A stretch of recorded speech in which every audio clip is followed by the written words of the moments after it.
প্রিয় শিক্ষার্থী বন্ধুরা, আসসালামু আলাইকুম। দেখো, সুন্দর একটি কোশ্চেন লিখেছি। কোশ্চেনটা বিভিন্ন সালে প্রায় এসে থাকে। সুন্দর কোশ্চেন, 17 নম্বর টেক্সট বইয়ের। বলতেছে প্রমাণ করে যে tan θ plus sec θ whole square is equal to 1 plus sin θ divided 1 minus sin θ প্রমাণ করতে হবে। ঠিক আছে বন্ধুরা, কোনো কথা নেই, একেবারে সুন্দর করে লেফট হ্যান্ড সাইড লিখে রেখেছি। এখন উড়াদুরা ক্যালকুলেশন হবে। দেখো, tan θ ইজ ইকুয়াল টু কি জানি? tan θ ইজ ইকুয়াল টু জানি sin θ ডিভাইডেড এই যে cos θ plus sec θ is equal to কি জানি 1 ডিভাইডেড মানে 1 আপন এই যে cos θ এই হোল স্কয়ার। ঠিক আছে বন্ধুরা, হোল স্কয়ার আসতে থাকবে। এবার কথা হচ্ছে যে স্যার আপনি এইভাবে লেখেন কেন?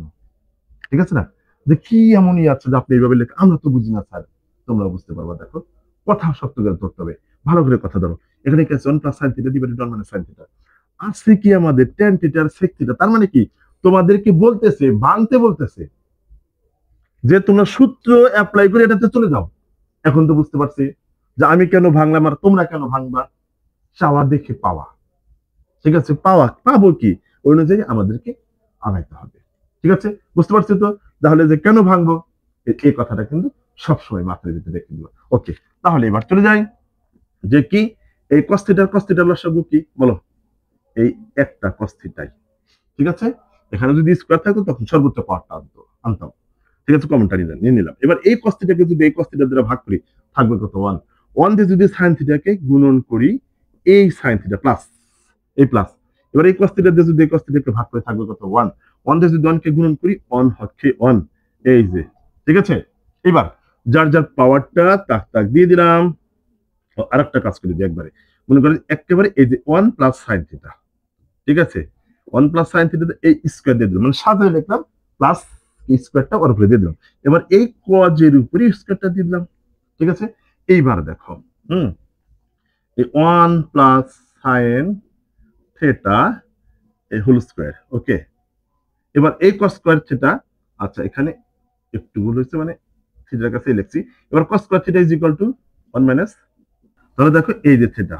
ওকে, cos square theta is equal to 1 minus sin square theta, একবারে মুখস্থ রাখবা। এবার এখানে দেখো a স্কয়ার মাইনাস b স্কয়ারের সূত্র ভালো, 1 এর উপর স্কয়ার নেয় তাও যদি ভাবো, তারপরে স্কয়ারটা দেওয়া যাবে, মানের কোনো পরিবর্তন হবে না, 1 1ই থাকবে। তাহলে এবার a স্কয়ার মাইনাস b স্কয়ারের নিচে সূত্র অ্যাপ্লাই করবা। ঠিক আছে বন্ধুরা, এই যে দেখো, হুম, উপরে কি করব আমরা, এটা ডাবল লিখি বন্ধুরা। হ্যাঁ, যে হোল স্কয়ার আছে তো, তাহলে 1 plus sin theta into 1 plus sin theta, এই যে ডাবল লিখে ফেললাম, মানে হোল স্কয়ার আছে। এবার স্কয়ার মাইনাস বি স্কয়ারের সূত্র অ্যাপ্লাই করো, এ প্লাস বি ইন্টু এ মাইনাস বি। দেখো, এই যে রসমালাই হয়ে গেছে। এইটা কাটিং যায়, থেকে যায় 1 plus sine theta divided 1 minus sine theta. কি রাইট সাইড মিলে গেল না বন্ধুরা? একটু ভালো করে লক্ষ্য করবা, অঙ্ক না হলে টাকা ফেরত। এই যে দেখো কি সুন্দর অঙ্কটা, তো মনে করে একেবারে ওয়াও হয়ে গেছে। ঠিক আছে, একটু ভালো করে লক্ষ্য করবো, দেখবো অঙ্কের মতো মজা আর কোনো সাবজেক্ট নাই। ঠিক আছে, ওকে, আল্লাহ হাফেজ।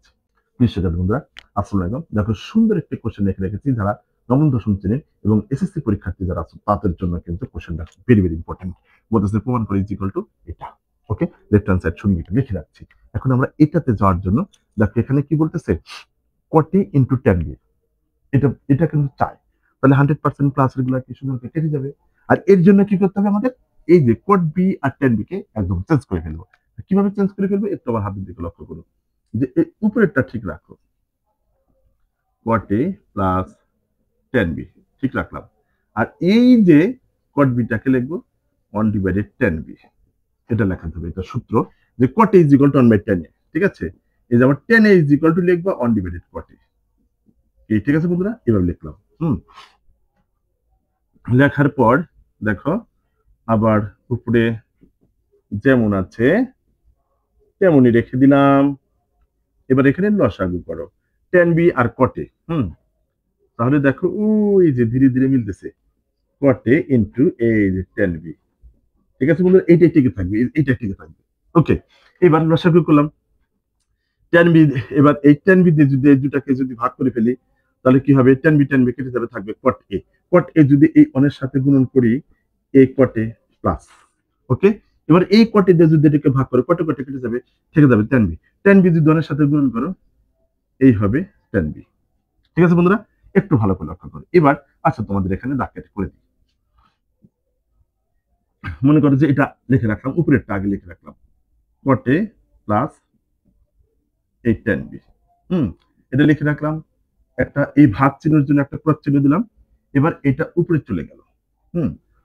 এই cot A into tan B এটা উপরে চলে গেল। আমাদের যে ল, যে ভাগ চিহ্নের জন্য গুণন চলে দিলে লব হর হবে, হর লব হবে। এই হর লব হয়ে গেল, আর লবটা হর হয়ে যাবে। এই যে এই cot A প্লাস এই tan B, ঠিক আছে, এরকমটা হয়ে গেল। এবার দেখো এই যে উপর আর নিচেটা কেটে যায়, তাহলে রয়ে গেল কি cot A into tan B। দেখছো বন্ধুরা, একেবারে সেই অঙ্ক যদি বুঝতে পারো। হ্যাঁ, একেবারে সেই সেই মজার অঙ্ক। একটু ভালো করে শক্ত করে ধরতে হবে যে অঙ্কটা কি, ক্যালকুলেশনটা কি, কেন কোন পথে হাঁটছি, এটা সম্পর্কে ভালো ধারণা রাখলে অঙ্ক হয়ে যাবে। ওকে, আল্লাহ হাফেজ।